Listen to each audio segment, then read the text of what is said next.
هي طيبة لك صفية، وأهلا وسهلا بكم مشاهدينا الكرام. إذا أنس، المغرب قادر على دعم سلة الغذاء العالمي لسنوات طويلة بفضل صناعة الفوسفات ومشتقاته بحسب طبعا الخبراء الدوليين. نعم صفية، والأمر كذلك بحسب خبراء دوليين، ومن بينهم الخبير الاقتصادي الفرنسي والمدير العام لشركة تال انستريمون المصنعة لآليات استخراج الفوسفات ألبير سوتو، قال إن إنتاج المغرب من الفوسفات سيستمر حتى يلبي حاجيات اقتصاد العالم لحوالي 700 عام، وذلك باعتماده على أحدث التقنيات التي ستمكن من خفض الإنتاج في السنوات القادمة.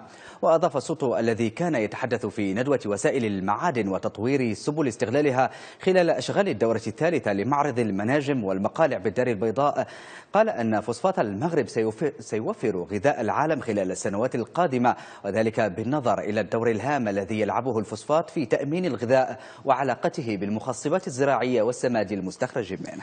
إذا من أجل ذلك أنس، لا شك أن التكوين والابتكار من أهم العوامل لتحسين الإنتاج في مجال الفوسفات. أكيد صفية، فقد أكد أحد المتخصصين المغاربة في القطاع أن تطوير مجال استخراج الفوسفات وتطويره مرتبط أساسا بالتكوين، حيث سيمكن التكوين الجيد في المجال لا محالة من ابتكار طرق جديدة وإنتاج مواد حيوية مختلفة وخلق مشاريع مرتبطة بمجال الفوسفات ومشتقاته. وبحسب الإحصائيات فإن المغرب يهيمن على نسبة 50% من سوق الفوسفات في العالم.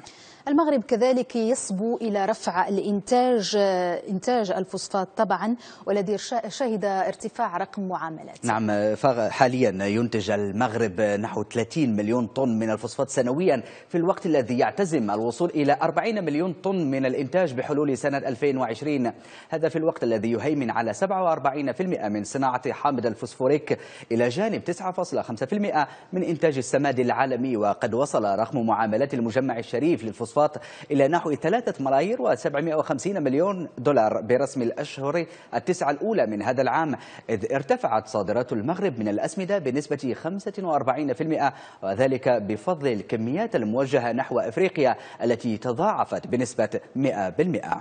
المغرب كذلك تبنى مقاربة تنموية تجاه دعم صناعة الغذاء في إفريقيا بالنظر إلى إمكانياته من هذه المادة. نعم، وفي هذا الإطار صفية، فقد قالت صحيفة لوفيغارو في مقال نشرته هذا الأسبوع في موقعها على الإنترنت أن استراتيجية المغرب التي تم تحديدها خلال جولة الملك محمد السادس بعدد من دول القارة الإفريقية تراهن على إمكانيات لم تستكشف في المجال التجاري والمالي.